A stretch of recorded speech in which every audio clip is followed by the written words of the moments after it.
Hi friends, welcome to our channel. So இன்றைக்கி நம்ம என்ன பார்க்க போகிறோம்னா சர்க்யூட் தியரியில் ஒரு ப்ராப்ளம் தான் பார்க்க போகிறோம். இது வந்து கேட் கொஷின். இது வந்து 1998 90s ஏதோ கேட்ட கொஷின், சரிங்களா? ஸோ இதில் என்ன கேட்டிருக்காங்கன்னா, the effective inductance of the circuit across the terminals A and B. இந்த ஏ அண்ட் பி இருக்கு இல்லையா, இந்த டெர்மினல்ஸில் இந்த இடத்துல எஃபெக்டிவ் இண்டக்டன்ஸ், அதாவது எல் ஈக்குவலண்ட் கேட்குறாங்க. எஃபெக்டிவ் இண்டக்டன்ஸ் இல்லைனா equivalent inductance across the terminal A and B கேட்குறாங்க. ஸோ நம்ம இந்த சைட்லேருந்து நம்ம ஈக்குவலன்ட் இண்டக்டன்ஸ் கண்டுபிடிக்கணும், சரிங்களா? ஸோ இந்த ப்ராப்ளமில் நம்ம மெயினாக தெரிஞ்சுக்க வேண்டிய விஷயம் என்னென்னா, எப்படி வந்து நம்ம வந்து மியூச்சுவல் இண்டக்டன்ஸோ செல்ஃப் இண்டக்டன்ஸ் எல்லாம் கொடுத்துருந்தா ஈக்குவலன்ட் இண்டக்டன்ஸ் எப்படி கண்டுபிடிக்கணும், சரியா? மியூச்சுவல் இண்டக்டன்ஸ் எப்படி கண்டுபிடிக்கணும், அந்த ஃபார்முலாஸ் வந்து நமக்கு ஞாபகம் இருந்தால் நம்ம ஈஸியாக போட்டுடலாம், சரிங்களா? ஸோ இந்த சம்மில் நம்ம என்னென்ன பாயிண்ட் தெரிஞ்சுக்கலான்னா, ஃபஸ்ட்டு எல் ஈக்குவலன்ட் இண்டக்டன்ஸ் எப்படி கண்டுபிடிக்கிறது. ஃபார் எக்ஸாம்பிள், நான் ஒரு 2 இண்டக்டன்ஸ் கனெக்ட் பண்ணியிருக்கேன்னு வச்சுக்கோங்களேன். இது செல்ஃப் இண்டக்டன்ஸ் L1, இதோட L2, சரிங்களா? மியூச்சுவல் இண்டக்டன்ஸ் வந்து M, சரிங்களா? மியூச்சுவல் இண்டக்டன்ஸ் M, சரிங்களா? இப்போ வந்து இந்த மியூச்சுவல் இண்டக்டன்ஸு இந்த ஸ்டார்டிங் பாயிண்ட்லேயும் கனெக்ட் ஆகுது. டாட் இருக்குல்ல, டாட் கொடுத்தாலே மியூச்சுவல் இண்டக்டன்ஸ். நமக்கு ஒரு ஹிண்ட், டாட் கொடுத்துருந்தாலே மியூச்சுவல் இண்டக்டன்ஸ். ஸோ 2 இண்டக்டரோட டாட் இருக்குல்ல, அது எப்படி கனெக்ட் ஆகிருக்குன்னு பார்க்குறது தான் ஹிண்ட், சரிங்களா? இந்த இண்டக்டன்ஸில் ஸ்டார்டிங்லேயும் இந்த இண்டக்டன்ஸில் ஸ்டார்டிங்லேயும், அதாவது சேம், ஸ்டார்டிங்னா ஸ்டார்டிங், எண்டிங்னா எண்டிங், அது மாதிரி சேமாக கனெக்ட் ஆகிருந்ததுன்னா நம்ம என்ன பண்ணணும், பாசிட்டிவ், சரியா? சேமாக கனெக்ட் ஆகிருந்தால் பாசிட்டிவ், டிஃப்ரெண்ட்டாக கனெக்ட் ஆகிருந்தால் நெகட்டிவ். டிஃப்ரெண்ட்னா என்ன அர்த்தம், இங்கே பாருங்கள், இது ஒரு L1 செல்ஃப் இண்டக்டன்ஸ், இது ஒரு L1 L2, சரியா? இப்போ மியூச்சுவல் இண்டக்டன்ஸ் என்ன சொல்கிறேன், இங்கே ஸ்டார்டிங், இங்கே எண்டிங், இங்கே வந்து உங்களுக்கு வந்து மியூச்சுவல் இண்டக்டன்ஸ் கனெக்ட் ஆகிட்டுனா நமக்கு வந்து மியூச்சுவல் இண்டக்டன்ஸ் எப்படி போடணும், மைனஸில் போடணும், சரிங்களா? இது ஒரு ஹிண்ட் பாயிண்ட் தான். ஆக்சுவலாக கான்செப்ட் வைஸ் நான் என்ன கான்செப்டாக நடத்தினா நம்ம தியரியாக போகணும். ஸோ உங்களுக்கு ஈஸியாக ப்ராப்ளமாக வந்து ஞாபகம் வச்சுக்கிறதுக்காக நான் சொல்கிறேன், சரியா? இப்போ இதுக்கு எல் ஈக்குவலண்ட் எப்படி கண்டுபிடிப்பீங்கன்னா, L equivalent is equal to self inductance எல்லாத்துலேயுமே சாதாரணமாக ஆட் பண்ணணும், L1 + L2. இங்கேயும் L equivalent is equal to L1 + L2 தான். பட் மியூச்சுவல் இண்டக்டன்ஸ் எப்படி இருக்குது, அதுதான் முக்கியம். மியூச்சுவல் இண்டக்டன்ஸ் எப்படி இருக்குது, இங்கேயும் ஸ்டார்டிங்கில் இருக்குது, இங்கேயும் ஸ்டார்டிங்கில் இருக்குது. அப்போ ப்ளஸ் 2M, புரியுதுங்களா? Plus 2M. இங்கே எப்படி இருக்குது பாருங்கள், இங்கே ஸ்டார்டிங்கில் இருக்குது, இந்த இண்டக்டரில் இது எண்டிங்கில் இருக்குது. ஸோ டிஃப்ரெண்ட்டாக இருந்தால் டிஃப்ரென்ஸ்னு அர்த்தம். அப்போ டிஃப்ரென்ஸ் என்ன அர்த்தம், நம்ம பேசிக்காக மைனஸ் போனோம் இல்லையா, 2M. இதுதான் ஃபார்முலா. ஸோ இந்த ஃபார்முலாவை நீங்கள் நல்லா ஞாபகம் வச்சுக்கணும். இப்போ நான் 2 இண்டக்டன்ஸ்க்காக தான் நான் எழுதியிருக்கேன், அதனால் L1 L2. இதே 3 இண்டக்டன்ஸ் தான் எப்படி எழுதணும், L1 + L2 + L3. ஸோ ஜென்ரலாக கான்செப்ட் வந்து செல்ஃப் இண்டக்டன்ஸை நீங்கள் எல்லாத்தையுமே ஆட் பண்ணிக்கணும். மியூச்சுவல் இண்டக்டன்ஸை ஆட் பண்ணணுமா இல்லை சப்ராக்ட் பண்ணணுமான்னு திங்க் பண்ணணும், சரிங்களா? ஒரு ஸ்மால் ஹிண்ட் தான், ஆல்ரெடி சொன்ன மாதிரி டிஃப்ரெண்ட் பாயிண்ட்ல இருந்தால், நம்ம சின்ன வயசுலேருந்து படிச்சிருக்கோம் இல்லையா, டிஃப்ரென்ஸ்னால் என்னது, மைனஸ். ஸோ டிஃப்ரெண்ட் பாயிண்ட்ல இருந்தால் அதோட மியூச்சுவலை நம்ம எப்படி எழுதணும், மைனஸ்ன்னு எழுதணும். சேம் பாயிண்ட்டாக இருந்தால் ப்ளஸ்ன்னு எழுதணும். இங்கே சேம் பாயிண்ட்டில் ஸ்டார்ட் ஆகுது, இந்த இண்டக்டரில் ஸ்டார்டிங்கில் இருக்குது, இந்த இண்டக்டரில் ஸ்டார்டிங்கில் இருக்குது, ஸோ ப்ளஸில் எழுதணும். இந்த இண்டக்டரில் ஸ்டார்டிங்கில் இருக்குது, இந்த இண்டக்டரில் எண்டிங்கில் இருக்குது, ஸோ டிஃப்ரெண்ட்டாக டிஃப்ரென்ஸ். அப்புறம் என்ன, மைனஸில் எழுதணும். என்ன ஒன்றுனா நீங்கள் அந்த 2 வந்து ஞாபகம் வச்சுக்கணும், சரிங்களா? ஏன்னா 2 இண்டக்டருக்கு கனெக்ட் ஆகுது, அப்படி கூட ஞாபகம் வச்சுக்கலாம். 2 இண்டக்டருக்கு கனெக்ட் ஆகுறதுனால உங்களுக்கு 2 வரணும். 2 மியூச்சுவல் இண்டக்டன்ஸ், 2 இண்டக்டரோட மியூச்சுவல் இண்டக்டன்ஸ் அப்படி ஞாபகம் வச்சுக்கோங்க, சரிங்களா? ஸோ ஃபார்முலா ஏதாவது டவுட்ஸ்னால் கேளுங்க, சரிங்களா? அப்புறம் நிறைய இதில் ஆக்சுவலாக எல் ஈக்குவலன்ட் தான் கேட்குறாங்க, அதனால் நமக்கு இந்த ஃபார்முலாவே போதும். இன்னும் சில ஃபார்முலாவில் வந்து மியூச்சுவல் இண்டக்டன்ஸ் கேட்பாங்க. மியூச்சுவல் இண்டக்டன்ஸ்க்கு ஃபார்முலா என்னென்னா, K × L1 L2, சரிங்களா? மியூச்சுவல் இண்டக்டன்ஸ்க்கு என்ன formula, K × L1 L2. For example, இப்போ ஒரு இண்டக்டர் கொடுத்துட்டாங்க, இன்னொரு இண்டக்டர் கொடுத்துட்டாங்க, இது L1 கொடுத்துட்டாங்க, இது L2 கொடுத்துட்டாங்க. K வந்து என்னென்னா கோஎஃபிஷியன்ட் ஆஃப் கப்ளிங் அப்படின்னு சொல்லுவாங்க, சரிங்களா? அதோட வேல்யூ கொடுத்துருப்பாங்க. கொடுக்கலாம், ஜென்ரலாக நம்ம வந்து என்ன எடுத்துக்கணும், 1ன்னு எடுத்துக்கணும், சரிங்களா? அப்போ மியூச்சுவல் இண்டக்டன்ஸ் கேட்டிருந்தாங்கன்னா இந்த ஃபார்முலா K × L1 L2, சரிங்களா? ஸோ இந்த ஃபார்முலாலே நீங்கள் வந்து 3 விஷயம் தெரிஞ்சுக்கிட்டீங்க. ஸோ இந்த மாதிரியும் கேட்கலாம், இந்த மாதிரியும் கேட்கலாம். ஸோ நம்மளோட கான்செப்டே எப்படின்னா, ஒரு ப்ராப்ளம் எடுத்து தியரிட்டிக்கலாக போகாமல், ஏன்னா தியரினா கொஞ்சம் போர் அடிக்கும் இல்லையா, தியரிட்டிக்கலாக போகாமல் ஒரு ப்ராப்ளம் எடுத்து அந்த ப்ராப்ளம்லேயே நமக்கு என்னென்ன லேர்ன் பண்ணிக்கலாம். ஸோ எல்லாருக்குமே ஒரு பாயிண்ட்டை லேர்ன் பண்ணால் ரொம்ப ஈஸியாக இருக்கும். புக் எடுத்து தியரியாக படிக்கணும்னா கஷ்டமாக இருக்கும் இல்லையா? ஸோ அதனால தான் இந்த மாதிரி போகிறோம். உங்களுக்கு ஒரு வேளை தியரியாக எனக்கு வேணும் மேம், கான்செப்ட் ஃபுல்லாக நடத்துங்க, அதுக்கப்புறம் ப்ராப்ளம் போடுங்க அப்படின்னு கேட்டாலும் உங்கள் சஜஷன்ஸ் சொல்லுங்கள். ஸோ அதுக்கேற்ற மாதிரி நாங்கள் வீடியோஸ் போடுறோம். சரிங்களா? ஸோ இப்போ இண்டக்டன்ஸ் அப்படின்னும் போது எஃபெக்டிவ் இண்டக்டன்ஸ் அப்படின்னும் போது ஈக்குவலன்ட் இண்டக்டன்ஸ். சரிங்களா? ஈக்குவலன்ட் இண்டக்டன்ஸ் என்னது? 2 ஃபார்முலா. அது வந்து எப்படின்னா depend on the mutual inductance. Self inductance நம்ம ஆட் தான் பண்ணணும். மியூச்சுவல் இண்டக்டன்ஸ் சேமாக இருந்தால் ஆட் பண்ணணும், டிஃப்ரெண்ட்டாக இருந்தால் டிஃப்ரென்ஸ் மைனஸ் பண்ணணும். பட் 2ன்றது வரணுங்க. ஏன்னா ரெண்டு இண்டக்டரோட கனெக்டாக இருக்கிறதுனால 2 இண்டக்டன்ஸில் தான் நமக்கு மியூச்சுவல் வரும் இல்லையா? 2 பேர் இருந்தால் தான் மியூச்சுவலாக நம்ம ஏதாவது பண்ண முடியும். சரியா? ஸோ 2 அப்படின்ற அந்த நம்பர் வந்து மறந்துடக்கூடாது. நான் ஃபார்முலா ஈஸியாக இருக்கிறதுக்காக நான் சொல்கிறேன். சரிங்களா? இப்போ இந்த ஃபார்முலாஸ் நல்லா ஞாபகம் வச்சுக்கோங்க. இந்த ஃபார்முலா உங்களுக்கு ஞாபகம் இருந்தால் இப்போ பாருங்கள், இந்த சம்ஸ் ரொம்ப ஈஸியாக போட்டலாம். இப்போ என்ன கேட்குறாங்க? எல் ஈக்குவலண்ட் எங்கேருந்து கேட்குறாங்க? A to B, அதாவது இந்த சைட்லேருந்து பார்க்கும்போது கேட்குறாங்க.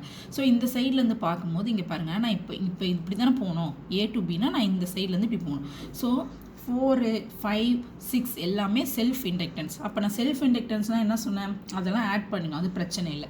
அடுத்தது நடுவில் கொடுத்துருக்கிறது மியூச்சுவல். 2 இண்டக்டன்ஸ்க்கு நடுவில் தான் மியூச்சுவல் வரும் இல்லையா? ஸோ 2 இண்டக்டன்ஸ் நடுவில் மியூச்சுவல் கொடுத்துருக்காங்க. ஸோ அப்போ எப்படி பார்க்கணும்னு சொன்னேன்? இங்கே டாட் பாருங்கள் ஸ்டார்டிங்கில் இருக்குது, இங்கே என்ன பண்ணுது? டாட்டு எண்டிங்கில் இருக்குது. அப்போ என்ன பண்ணணும்? டிஃப்ரெண்ட்டாக இருக்குது. அப்போ டிஃப்ரென்ஸ், அப்போ மைனஸ் பண்ணணும். கரெக்டு. ரெண்டாவது பாருங்கள், இங்கே என்னது?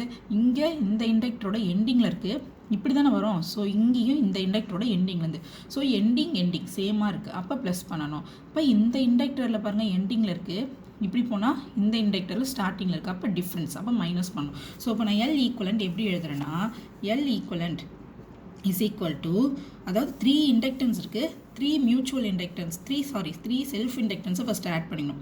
4 henry plus 5 henry plus 6 henry, 4 henry 5 henry 6 henry self இண்டக்டன்ஸை ஆட் பண்ணிட்டேன். இப்போ மியூச்சுவல் இண்டக்டன்ஸ் என்ன சொன்னேன்? இங்கே ஸ்டார்டிங்கில் இருக்குது, இங்கே எண்டிங்கில் இருக்குது, டிஃப்ரெண்ட்டாக இருக்குது. அப்போ -2 × 1 இல்லையா? அடுத்தது இங்கே பாருங்கள், இங்கே எண்டிங்கில் இருக்குது, இங்கேயும் எண்டிங்கில் இருக்குது. அப்போ +2 × 2. அடுத்தது இங்கே எண்டிங்கில் இருக்குது, இங்கே ஸ்டார்டிங்கில் இருக்குது. அப்போ -2 × 3. சரிங்களா? அப்போ என்ன வருது? 4 + 5 + 6 -2 + 4 -6 கேன்சல் ஆகிடுமா? ஸோ என்ன வருது? 11 ஹென்ரி. ரொம்ப சிம்பிள் ப்ராப்ளம், 1 மார்க் கொஷின் பாருங்கள். நமக்கு இந்த ஃபார்முலா ஈக்குவலன்ட் இண்டக்டன்ஸ் ஞாபகம் வச்சுருந்தாலே நம்ம ஈஸியாக போட்டுடலாம். சரிங்களா? ஸோ இந்த ப்ராப்ளமில் எதாவது டவுட்ஸ்னால் கமெண்ட் செக்ஷனில் கமெண்ட் பண்ணுங்கள். நெக்ஸ்ட் ப்ராப்ளம் பார்க்கலாம். ஸோ நெக்ஸ்ட் ப்ராப்ளம் என்னென்னா, இதுவும் கேட் கொஷின் தான். என்ன கேட்டிருக்காங்கன்னா, find the capacitance value across B and Y. அதாவது இந்த டெர்மினல் B இருக்குல்ல, Bக்கும் Yக்கும் நடுவில் நமக்கு ஈக்குவல் கெப்பாசிட்டன்ஸ் கேட்குறாங்க. சரியா? இல்லைனா கெப்பாசிட்டன்ஸோட வேல்யூ கேட்குறாங்க. இது வந்து நார்மலாக நம்ம என்னென்னா ரெசிஸ்டர் ஆரம்பத்தில் ஸ்டார்டிங்கில் கிளாஸஸ் போட்டிருப்போம். ஈக்குவலன்ட் ரெசிஸ்டன்ஸ் கண்டுபிடிக்கிறது எப்படி, பேரலா சீரீஸா அப்படின்னு. ஸோ அந்த கான்செப்ட் ஞாபகம் இருந்தால் இந்த கான்செப்ட் ரொம்ப ரொம்ப ரொம்ப ஈஸி.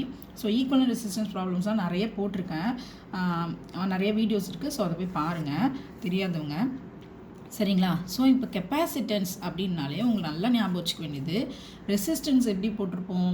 சீரீஸில் இருந்துச்சுன்னா R1 + R2, பேரலில் இருந்துச்சுன்னா எப்படி ஈக்குவல் ரெசிஸ்டன்ஸ் கண்டுபிடிப்போம்? R1 R2 / R1 + R2 இல்லையா? ஸோ ரெசிஸ்டன்ஸ்க்கு ஃபார்முலா நல்லா ஞாபகம் வச்சுருந்தா கெப்பாசிட்டன்ஸு ஈஸியாக போடலாம். கெப்பாசிட்டன்ஸ்னால் அப்படியே ரிவர்ஸ் இல்லையா? கெப்பாசிட்டன்ஸில் சீரீஸில் கனெக்ட் ஆகியிருந்தால், சரிங்களா, ஈக்குவலன்ட் கெப்பாசிட்டன்ஸ் எப்படி கண்டுபிடிக்கணும்னா, சீரீஸில் ரெசிஸ்டர் எப்படி கனெக்டாக இருக்கும்? R1 + R2 இல்லையா? பட் அப்படி நம்ம ரிவர்ஸில் போடணும். பேரலல் கனெக்ஷன் ஃபார்முலாவை நம்ம எழுதணும். எப்படி எழுதுவோம்? C1 C2 / C1 + C2.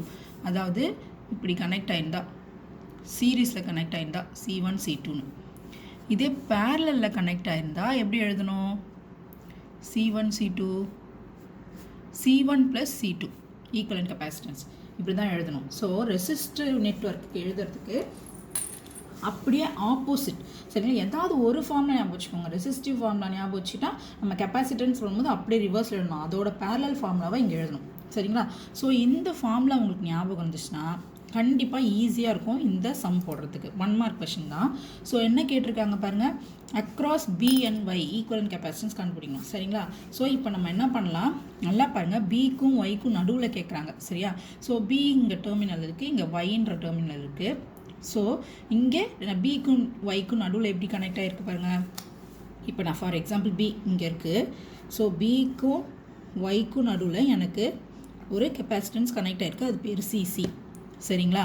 So next இருக்கிறதுல தான் நான் சிம்பிளிஃபை பண்ணணும். பார்த்தோன்னே எனக்கு இது டெல்டா மாதிரி இருக்குது, ஸோ ஸ்டாராக மாற்றுறேன் அப்படி இப்படின்னு சொல்லிட்டு நிறைய நம்ம அப்படின்னு போகக்கூடாது. சரிங்களா? ஸோ டைம் சேவிங் எப்படி ரொம்ப சிம்பிளாக தான் கேட்பாங்க எல்லா காம்படிட்டிவ் எக்ஸாம்லேயும், நம்ம ட்விஸ்ட் பண்ணி கேட்டிருப்பாங்க. ஸோ நிறைய சம் போட்டிருந்திங்கன்னா உங்களுக்கு ஈஸியாக கண்டுபிடிக்க தெரியும். சரிங்களா? ஸோ இதில் போய் நம்ம ஸ்டார் டெல்டா நம்ம கன்வர்ஷன் போனோம்னு வச்சுக்கோங்களேன், ரொம்ப பெருசாக இழுக்கும். ஸோ ஒன்றுமே இல்லை, இது ரொம்ப ஈஸி தான். இங்கே பாருங்கள், ஃபஸ்ட்டு எந்த சர்க்யூட் கொடுத்தாலும் ஒரு 1 செகண்ட் 2 செகண்ட் அவசரப்படாமல் அனலைஸ் பண்ணுங்கள் எப்படி இது கொடுத்துருக்காங்க அப்படின்னு சொல்லிட்டு. இப்போ என்ன கேட்டிருக்காங்கன்னா பிக்கும் ஒய்க்கும் நடுவில் தான் கேட்டிருக்காங்க. இங்கே பாருங்கள், பிக்கும் ஒய்க்கும் நடுவில் நான் வரைஞ்சிட்டேன். நெக்ஸ்ட்டு பாருங்கள், இப்போ பியிலேருந்து எங்கே போகுது பாருங்கள், பியிலேருந்து ஒரு கெப்பாசிட்டன்ஸ் ஆரில் கனெக்ட் ஆகிருக்கு. பட் ஆர் எங்கே கனெக்ட் ஆகிருக்கு, காமன் பாயிண்ட் கிரவுண்டில் கனெக்ட் ஆகிருக்குன்னு வச்சுக்கோங்க. அதே பியிலேருந்து சிஎஸ்னு ஒரு கெப்பாசிட்டன்ஸும் அப்போ கிரவுண்டில் கனெக்ட் ஆகிருக்கு. அப்போ இந்த கனெக்ஷன் நம்ம எப்படி சிம்பிளாக சொல்லலாம், இப்போ பி இங்கே பாயிண்ட் இருந்துச்சுன்னா பியிலேருந்து ஒரு சிசி கிரவுண்டில் கனெக்ட் ஆகிருக்கு. அதே மாதிரி அதே பியிலேருந்து இன்னொரு சிஎஸ் எனக்கு கிரவுண்டில் கனெக்ட் ஆகிருக்கு. அதாவது கிரவுண்ட் இல்லையா, இது சிஎஸ். ஸோ ரெண்டுமே எனக்கு எப்படி கனெக்ட் ஆகிருக்கு, காமன் பாயிண்டில் கனெக்ட் ஆகிருக்கிறதுனால அது பேரல் எடுத்துக்கலாமா. இங்கே பாருங்கள், பேரலில் கனெக்ட் ஆகிருக்கா. ஸோ இங்கேயும் அதே மாதிரி பாருங்கள், ஒய்லேருந்து சிசின்றது ஆரில் கனெக்ட் ஆகி, ஆர் என்ன இருக்குது, இங்கே ஒரு ஷார்ட் ஆகி இங்கே ஒரு கிரவுண்டில் கனெக்ட் ஆகிருக்கு. ஸோ இங்கே ஒரு காமன் பாயிண்டில் தான் எல்லாமே கனெக்ட் ஆகிருக்கு. ஒய்லேருந்து எப்படி கனெக்ட் ஆகிருக்கு, சிஎஸ்ஸு அதே தான். ஸோ அப்போ இங்கே ஒய்லேருந்து எப்படி கனெக்ட் ஆகிருக்கு, ஒய்ன்ற இடத்துலேருந்து சிசி இங்கே ஒரு காமன் பாயிண்டில் கனெக்ட் ஆகிருக்கு கிரவுண்டில். அதே மாதிரி ஒய்லேருந்து சிஎஸ்ஸும் ஒரு காமன் பாயிண்டில் கனெக்ட் ஆகிருக்கு. அப்போ இப்படி ரெண்டு கனெக்ட் ஆகிருக்கு பேரலாக. சரிங்களா? அப்போ நான் இப்போ எப்படி அதை ரீட்ரா பண்ணுறேன் பாருங்கள். எனக்கு பியிலேருந்து இங்கே ஒரு காமன் பாயிண்ட்டுன்னு வச்சுக்கோங்களேன். அப்போ காமன் பாயிண்டில் எனக்கு பியிலேருந்து எப்படி கனெக்ட் ஆகிருக்கு, ஒரு சிஎஸ் ஒரு சிசி ரெண்டும் பேரலில் கனெக்ட் ஆகிருக்கு. இது எனக்கு காமன் பாயிண்ட் கிரவுண்டுன்னு வச்சுக்கோங்க. அதே மாதிரி ஒய்லேருந்து ஒரு சிஎஸ் ஒரு சிசி பேரலில் கனெக்ட் ஆகிருக்கு. சரியா? இது சிசி இது சிஎஸ்ன்னு வச்சுக்கோம், இது சிசி இது சிஎஸ்ன்னு வச்சுக்கோம். சரிங்களா? இது சிசி இது சிசி இது சிஎஸ். சரிங்களா? ஸோ இப்போ பாருங்கள், இது நார்மல், இது காமன் பாயிண்ட் கிரவுண்டு. சரிங்களா? ஸோ இப்போ இது நார்மல் டெல்டா சர்க்யூட் மாதிரி ஆயிடுச்சு. இப்போ திரும்பி இதை நம்ம டெல்டா ஸ்டார் கன்வர்ஷன் போட தேவை. இங்கே பாருங்கள், இது பேரலல்னால் எப்படி எழுதணும்னு சொல்லியிருக்கேன், கெப்பாசிட்டன்ஸில் அப்படியே ரிவர்ஸ். ரெசிஸ்டரில் பேரலல்னால் என்ன formula, R1 R2 divide by R1 + R2 இருக்கும்ல. பட் கெப்பாசிட்டன்ஸில் அப்படி சீரீஸ் ஃபார்முலா எழுதணும். அப்போனா எப்படி எழுதுவோம், இங்கே இருக்கா, இது பி இது ஒய் இது சிசி இல்லையா. அப்போ இது ரெண்டும் பேரலில் இருக்கிறதுனால நான் ஒரே கெப்பாசிட்டன்ஸாக மாற்ற போகிறேன். இது என்னென்னா சிசி ப்ளஸ் சிஎஸ். ஏன்னா இது பேரலில் இருக்குது, பேரலில் இருந்தால் என்ன பண்ணணும், ஆட் பண்ணணும் இன்கேஸ் ஆஃப் கெப்பாசிட்டன்ஸ், மறந்துடக்கூடாது. அதே மாதிரி இதையும் ஒரே கெப்பாசிட்டன்ஸாக மாற்றுறேன், சிஎஸ் ப்ளஸ் சிசி. சரிங்களா? ஸோ இப்போ நான் இந்த ரெண்டு டெர்மினலில் தான் பார்க்கணுமே. ஸோ இந்த ரெண்டு டெர்மினல் நான் பார்த்தேன்னா இங்கே பாருங்கள், இது ஒரு கனெக்ட் ஆகிருக்கு, இது எப்படி கனெக்ட் ஆகிருக்கு, சீரீஸில் கனெக்ட் ஆகிருக்கு. பாருங்கள், அப்படியே பியிலேருந்து ஆரம்பித்து ஒயில் கனெக்ட் ஆகும். ஸோ சீரீஸில் கனெக்ட் ஆகிருக்கு. ஸோ சீரீஸில் கனெக்ட் ஆனால் என்ன அர்த்தம், அப்படியே பேரல் காம்பினேஷனோட ஃபார்முலா எழுதணும். ரெசிஸ்டரோட பேரல் காம்பினேஷனோட ஃபார்முலா எழுதணும். எப்படி எழுதணும், C1 C2 divided by C1 + C2 சொல்லணும். சரிங்களா? இல்லை ஆல்ரெடி சிம்பிளாக ஒரு ஃபார்முலா சொல்லியிருக்கேன், ரெண்டு வேல்யூமே ஈக்குவலாக இருந்தால் பேரலில் கனெக்ட் ஆகிருக்கும் போது என்ன பண்ணணும், R டிவைடட் பை Nன்னு சொல்லியிருக்கேன். அதே மாதிரி இங்கே C டிவைடட் பை N. இங்கே சியோட வேல்யூ என்னது, CC plus CS divide by என்னன்றது number of capacitance. So 2 capacitance connect ஆகிருக்கு. ஸோ இது ரெண்டோட சீரீஸ் காம்பினேஷன் இது. அப்போ நான் திருப்பி இதை எப்படி வரையலாம், இங்கே ஒன்று சிசி இது பி ஒய், இங்கே ஒன்று சிஎஸ் ப்ளஸ் சிசி பை 2 இல்லையா. ஸோ இப்போ இது ரெண்டும் என்னது, பேரலில் கனெக்ட் ஆகிருக்கு. அப்போ எப்படி எழுத முடியும், equivalent capacitance is equal to CC plus CS plus CC by 2 இல்லையா. ஸோ இதை சிம்பிளிஃபை பண்ண போகிறேன், 2CC plus CC plus CS divided by 2. அப்போ என்ன வருது, 3CC plus CS divided by 2. இதுதான் ஆன்சர். சரிங்களா? ஸோ ரொம்ப சிம்பிள். ஆக்சுவலாக இது மாதிரி ரிடக்ஷன் பண்ணி நீங்கள் காம்படிட்டிவ் எக்ஸாமில் வரைஞ்சிட்டு இருக்க தேவையில்ல. சரிங்களா? ஸோ இங்கே பிலேருந்து இங்கே ஒரு காமன் ரெசிஸ்டர், இங்கே ஒரு காமன் ரெசிஸ்டர், ரெண்டும் இங்கே பாருங்கள் பேரலில் கனெக்ட் ஆகிருக்கு. ஒய்லேருந்து இங்கே ஒன்று இங்கே ஒன்று, ஸோ காமனாக கனெக்ட் ஆகிருக்கு. ரெண்டும் பேரலல் காம்பினேஷன். ஸோ அந்த ஃபார்முலா யூஸ் பண்ணி நம்ம அப்படியே வந்து மைண்ட்லேயே கூட போடலாம், இல்லை பென்சிலில் கூட டக்குனு ஷார்ட்டாக நம்ம போட்டு சீக்கிரமாக இந்த சம்மை முடிச்சலாம். மெயின் திங் வந்து இந்த ஃபார்முலாஸ் ஞாபகம் வச்சுக்கணும். சரிங்களா? எய்தர் ரெசிஸ்டிவ் ஃபார்முலா இல்லை கெப்பாசிட்டிவ் ஃபார்முலா. ரெசிஸ்டிவ் ஃபார்முலா ஞாபகம் வச்சுருந்தா கெப்பாசிட்டன்ஸ்க்கு அப்படியே ரிவர்ஸ். அங்கே சீரிஸில் இருக்கிறது இங்கே பேரலல் எழுதணும், அங்கே பேரலல் இருக்கிறது இங்கே சீரிஸ் எழுதணும். கான்செப்ட் எல்லாமே ஒன்று தான். சரிங்களா? ஸோ இந்த ப்ராப்ளம்ஸ் எதாவது டவுட்ஸ்னால் கமெண்ட் செக்ஷனில் கமெண்ட் பண்ணுங்கள். சரிங்களா? தேங்க்யூ.